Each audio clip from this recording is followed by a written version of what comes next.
Good afternoon, New York, and the rest of our listeners around the globe. My name is June Stoyer, and I'm the host of the Organic View radio show. Our podcast is available on iTunes, Zune, and all major podcast providers. So if you can't catch the show live, you can download it or simply use our free podcast player, which is available on our website at www.theorganicview.com. If you'd like to connect with us, please post a question on our wall on Facebook or send me a tweet at June Stoyer on Twitter. If you'd like to be on the show or would like to find out about sponsorship opportunities, please contact us at questions@theorganicview.com. Today's show is sponsored by ramvpn.com, the leading provider of next-generation online anonymity and VPN security solutions. Their architecture is unique, tamper-safe, and 100% guaranteed. They even accept Bitcoin. Listeners of the Organic View radio show can receive a 15% discount in 3-month and 6-month personal plans by using the coupon code ORGVIEW. That's ORGVIEW. For more promotional offers, please visit our website at www.theorganicview.com. The state of Colorado is once again in the news regarding legislation that will impact applicators as well as beekeepers. The Sunset Review hearing for the Pesticide Applicators Act is scheduled to take place on Wednesday, January 21st of this year. There's been a great concern by the beekeeping community, scientists, and concerned citizens that the legislation does little to protect or improve the existing law. On today's show, Beth Conrey will be joining me to talk about what this means for beekeepers, as well as my special guest co-host, Mr. Tom Theobald.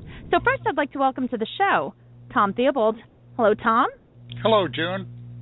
And our featured guest today, Beth Conrey. Good afternoon, Beth. Good afternoon, June. Thank you for having me on. Thank you for taking the time, Beth. Now, Beth, can you share with our listeners a little bit about the Colorado State Beekeepers Association? How many beekeepers does it represent? So the Colorado State Beekeepers Association is the oldest and largest group in Colorado. It was formed in 1880 and was officially put into a corporation in 1888.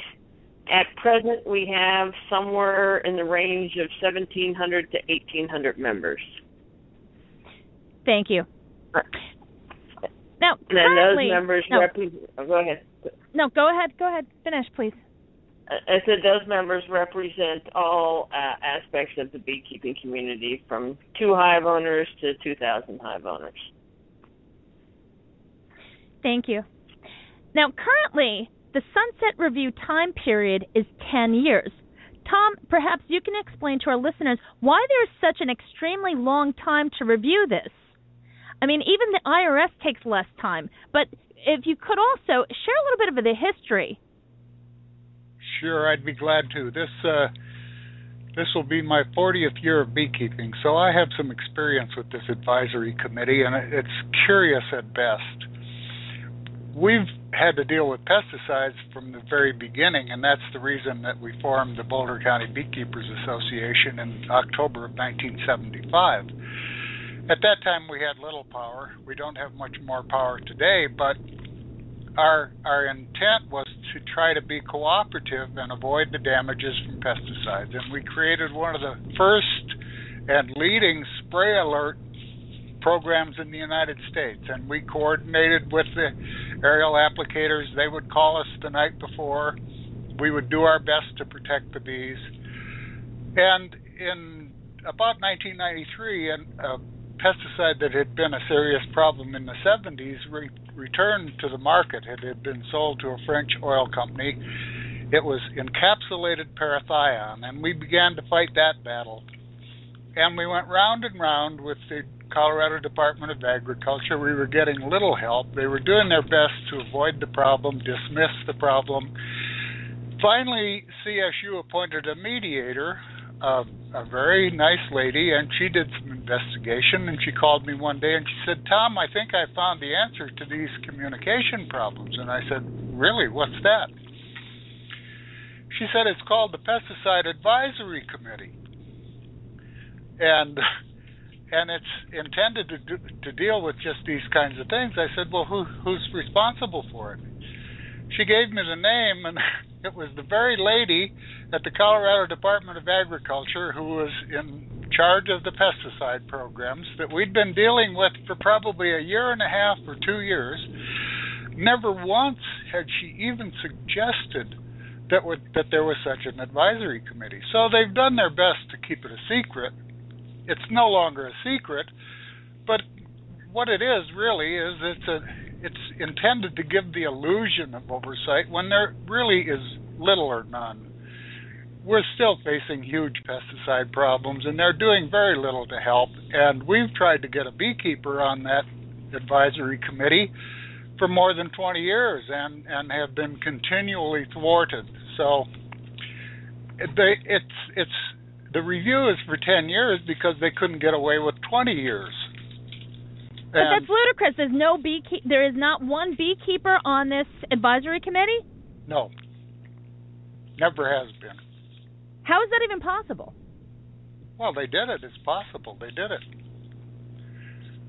And there are other affected communities that are not represented on it as well. It's primarily represented by the applicating industry and the applicators.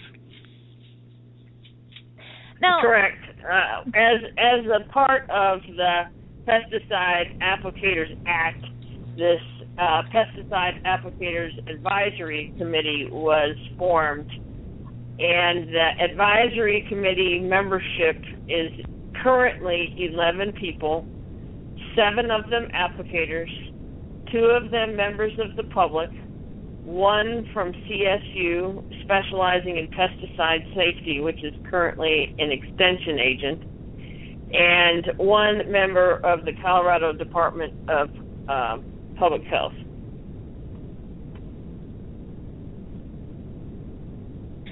Now, Beth, could you explain what the reporting process for applicators is, and is there a database which includes fines, instances, etc.?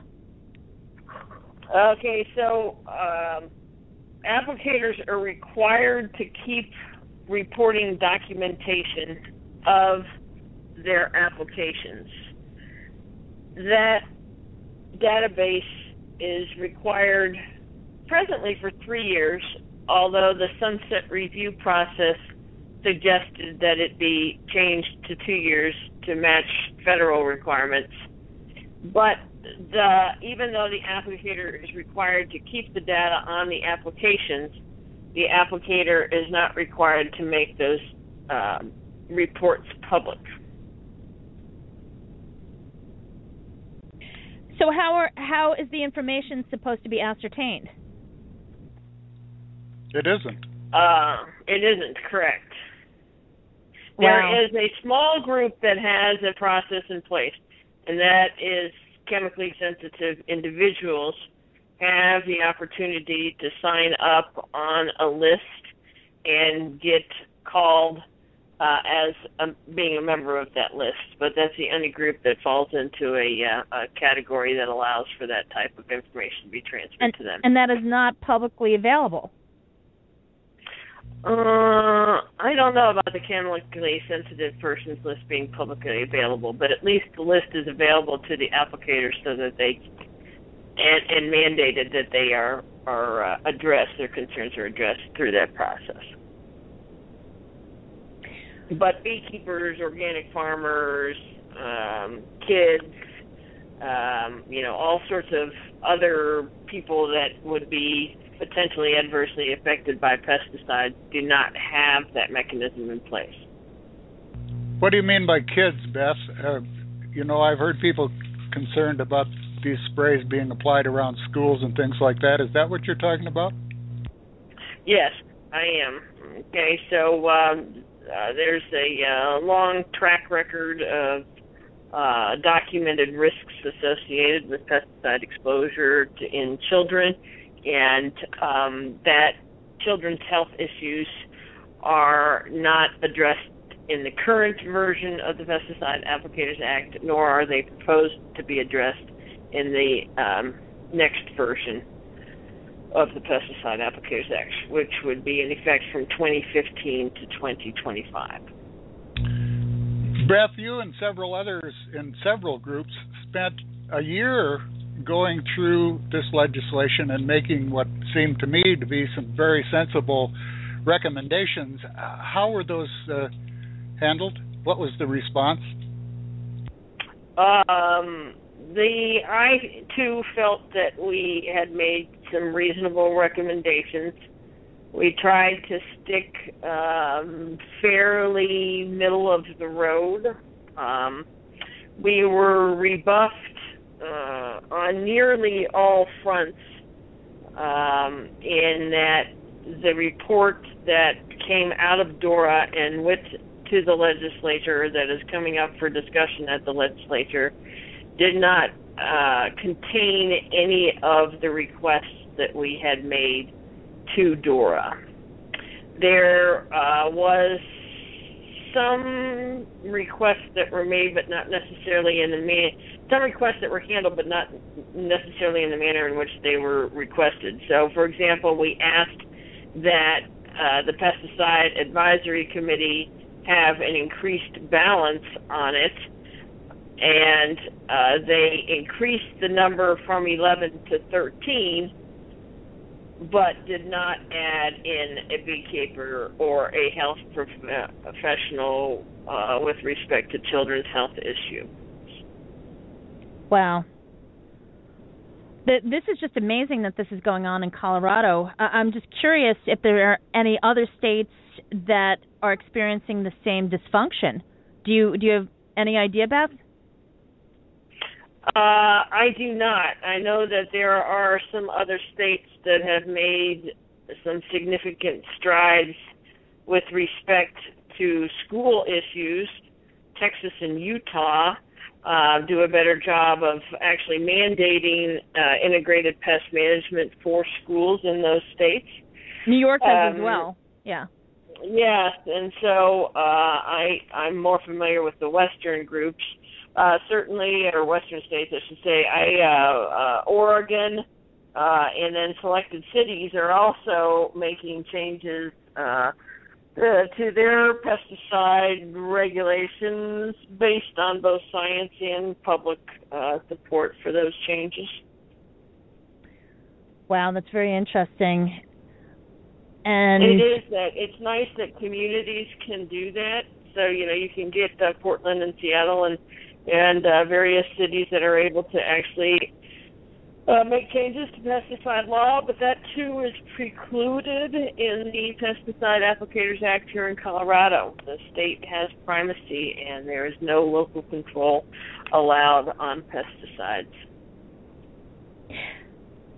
What is your plan of action as far as changing that?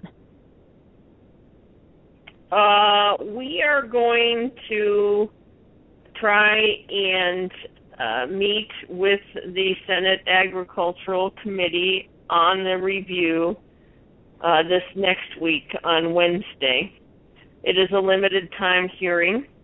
We plan to make hard copies of the suggestions that were put forth to DORA so that the committee understands what requests were made that did not get into the DORA report. Beth, I'm just curious, what is the response from the beekeeping community, which you represent, as far as this whole review? They've got to be outraged.